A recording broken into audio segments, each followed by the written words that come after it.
On this episode of Redlit, harass my daughter on Minecraft. You can't hide from me. Neighbor sued me after harassing my dog for months. Lost horribly. She hated me and made me think I was an idiot.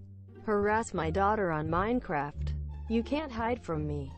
So, my daughter, who was about 8 at the time, was really into Minecraft, as most kids are these days. Also desperately wanting to join the YouTube Let's Play culture. I had installed some screen recording software that would let her make videos of the games she was playing so she could later upload them to YouTube.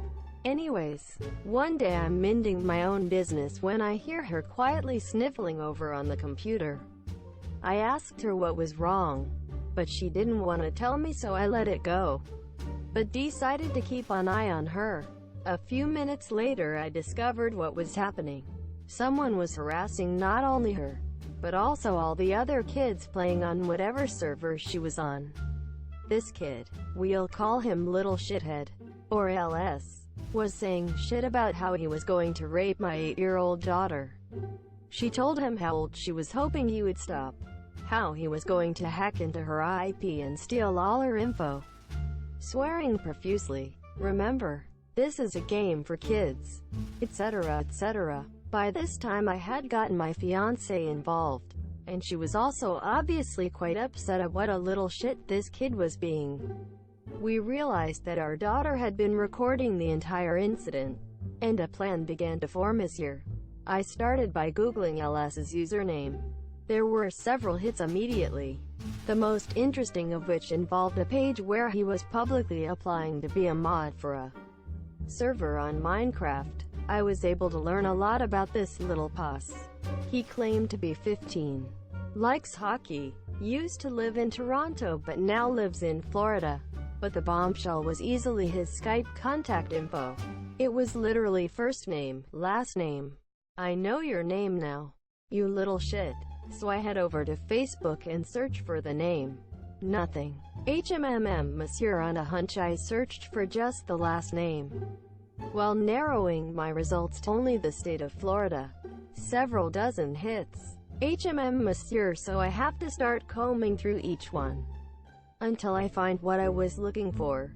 A middle-aged man with the same last name, whose profile indicates he was born in Toronto and now lives in Florida. I found your dad, you little shit. So I sent him a message on Facebook, asking if he had a son named first name who goes by his username on Minecraft. Dad confirmed I had the right guy. So my wife begins telling the dad everything that LS was saying to my daughter, and we sent him the recorded video as proof. Radio silence for a few days. Then we got the message back. LS had his computer taken away from him for the entire summer, and had also been lying about his age. He was only 11, I think. His parents were fucking livid with him, and he surely hated the next few months of his life.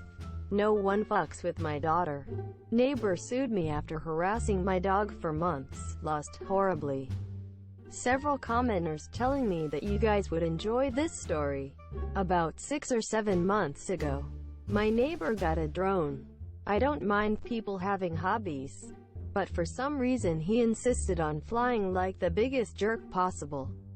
He would hover in front of other houses and windows, try to race cars going down the road, and worst of all, he had a habit of flying his drone in my fence backyard, buzzing over my dog, diving low just over my dog's head before circling around to do it again.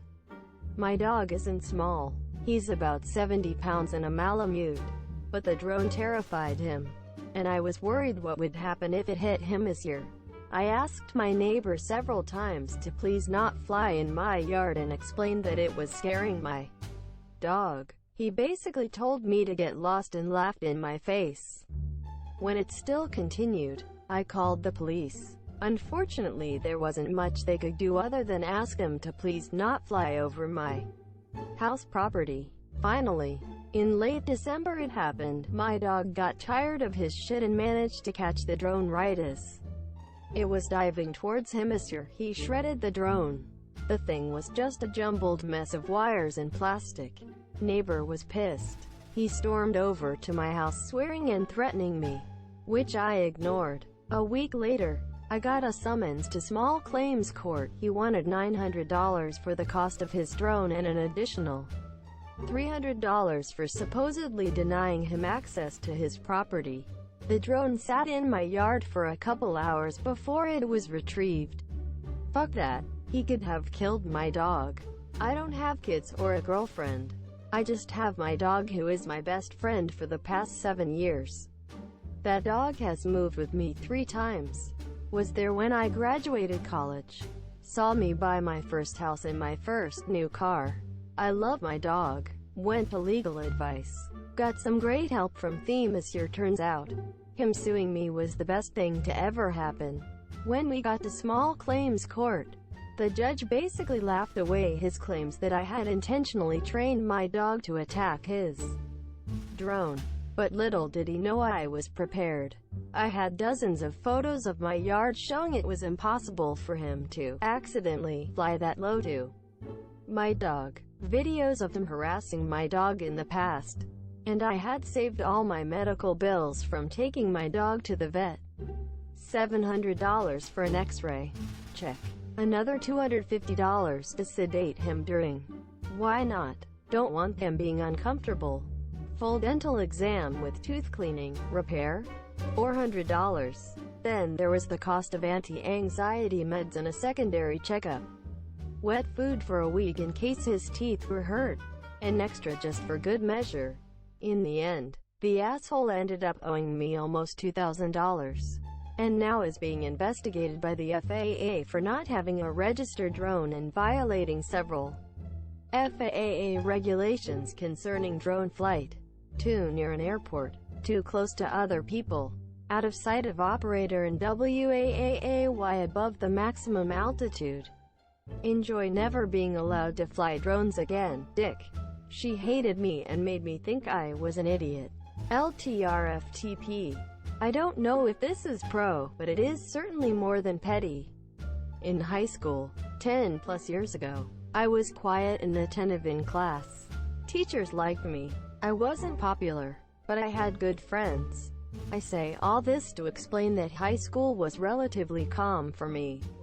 I played sports, was on the student newspaper, and got decent grades. However, that all changed my second semester junior year. I've always been a voracious reader. My freshman English teacher recommended I move up to the honors English track. So I did for freshman, sophomore, and the first half of junior year. Then I was put into classical literature my second semester junior year. I've always loved Greek and Roman stories, and had already read your typical high school classical reading list on my own. I didn't mind reading them again until I met Ms. Umbridge. She put on a sweet facade, but she was downright evil. She also decided she hated me. I still do not know why, or what transgression I committed, but she hated me. I assume it was my habit of sometimes nodding off in classes. At the time, I had undiagnosed thyroid issues, and was getting up at 5 a.m. for swim practice. I say sometimes, because it happened maybe twice a month total between all 8 classes. I don't remember nodding off in her class, but it could have happened. Anyways, her class was 50% essays, written reports. The rest were random quizzes and a couple tests. I was on the student newspaper, and I was a decent writer. I wasn't worried about maintaining a B or up. We wrote our first paper, and I got a D. I was shocked. The only class one struggled in was chemistry, and still my lowest assignment grade was a C. After class, I asked Ms. Umbridge what I did wrong, because her notes were minimal. She told me my assessment of the material was uninspired. Okay, can you direct me to an example of an inspired assessment? Come back during study hall, thinking she'd have some example materials for me to review. I got a pass to see her during study hall. Nope. She spent the full hour basically telling me I was an idiot. I remember leaving and crying, because she didn't tell me anything constructive. My friend, The eventual valedictorian offered to help me on my next paper. My friend and I spent hours on my next paper. She never got below an A on anything. I got another D. My friend was furious. She took it to her AP English teacher and asked him to review it. She said she was entering a writing competition and wanted advice. He said it was great. Her typical A+ work. My friend, quicker on the uptake, asked me for a copy of my original assignment. She asked her AP English teacher to look it over too. And he said she should enter the first one. This one was still good. He'd probably give it an A, but the other paper was better. My friend was convinced Ms. Umbridge was treating me unfairly for some reason, and she must not like me. My friend wanted me to tell my parents or my school counselor. A teacher didn't like me? That had never happened. Sure, they didn't all love me, but none had actively disliked me. I decided I'd try one more time, but this time get Ms. Umbridge to help me.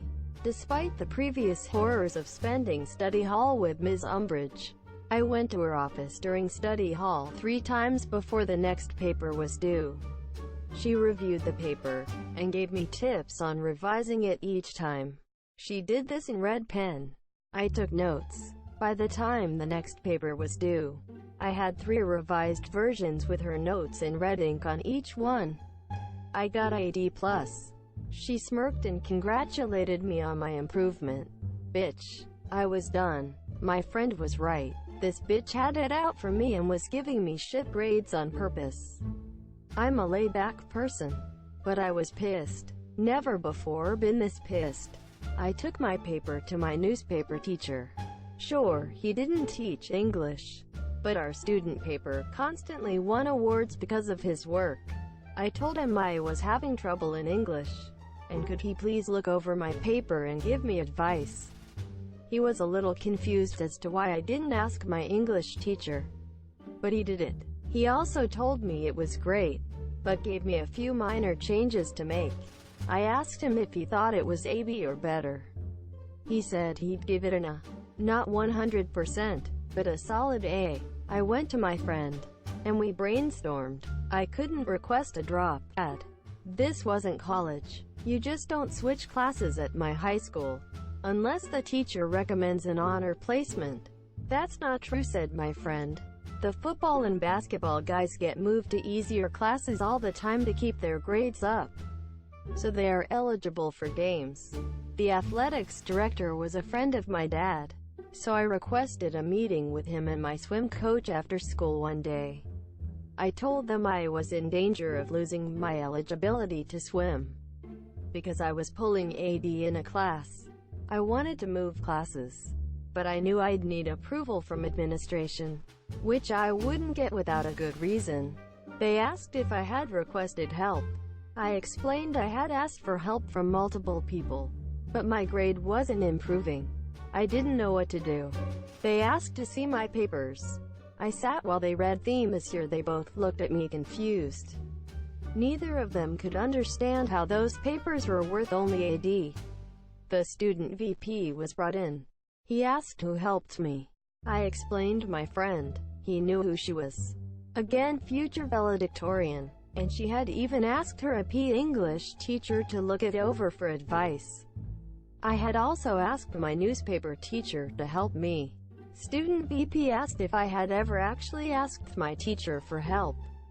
I smiled and handed him the 3 revised versions of paper number 3 with Ms. Umbridge's red ink all over theme. Monsieur, he frowned. AP English teacher and my newspaper teacher were pulled into the meeting. They were each asked to grade the papers. All 3 papers got an R or better. While this was going on, my dad was called in by the athletics director. My dad was pissed. He demanded I be moved to another class, and that Ms. Umbridge be put under review. Clearly, she wasn't grading students on their work but on her own personal opinions. The school administration obviously bristled at the accusation that a teacher was treating students unfairly. A lot of arguing that I wasn't allowed to sit on occurred in the VP's office. I could hear plenty of yelling as 6 adult men argued over the appropriate next steps.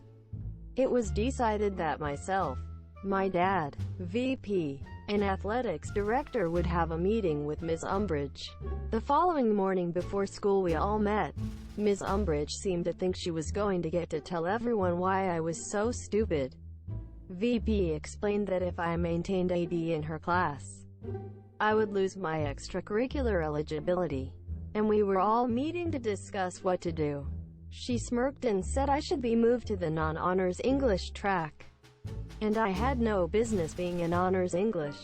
I didn't have the aptitude to understand the complex classical literature they were studying, and I probably would need a tutor to even get through basic English. I've never seen my father so red, and I half expected to see steam come out of his ears. VP asked why she didn't try to help me improve. She said it was up to students to put in the initiative to get better. VP asked if that meant I had never asked her for help. She said I had not. VP then pulled out the 3 revised versions of paper number 3 and handed them to Ms. Umbridge. Now it was her turn to be read. She called me a liar and said those notes weren't hers. Things got heated, and I was asked to leave again. I sat outside the office. This time the secretary was there, and we both heard the shouting. School was set to start in 30 minutes, and they were all just shouting. Then a PE English teacher and newspaper teacher were called in again.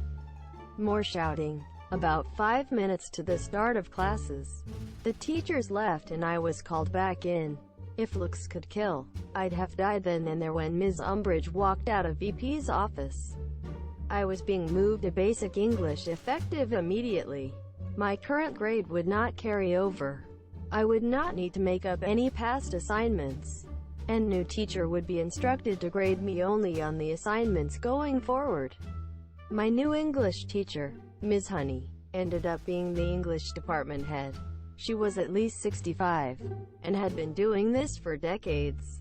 After 2.5 years of honors English, this class was easier than PE. I barely had to try to get an A, but I refused to let Ms. Honey think Ms. Umbridge had been right. I tried harder in that class than any other class that semester. I finished projects so quickly that I was asked to tutor a girl struggling in the class. I spent half the class period just helping this girl understand the material. I helped her go from AC to AB+. I got something like 104% in the class. At the end of the semester, Ms. Honey called me into her office during study hall. She was recommending I return to honors English for senior year. I must have looked panicked, because she assured me Ms. Umbridge would not be my teacher. In fact, she would not be anyone's teacher. She was leaving at the end of the school year. Ms. Umbridge was only in her late 20s and unmarried, too early to retire, and my high school was in one of the best-paying school districts in the state. I knew what leaving meant, but Ms. Honey still explained that I was put in her class on purpose. The school administration trusted Ms. Honey to determine the truth of Ms. Umbridge's claim that I was basically a lying idiot. Ms. Honey stated I very clearly belonged in honors English. She apologized if her class had not been challenging enough for me. I cried. I mean full-on ugly. Snot cried. I didn't realize it, but part of me had actually believed Ms. Umbridge up until that moment. Ms. Honey hugged me and consoled me.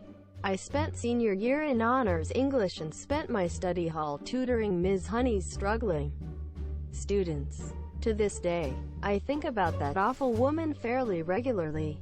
My career is strongly writing-based, and I still worry obsessively over my writing. I hope she never taught again, because she wreaked havoc on my self-confidence.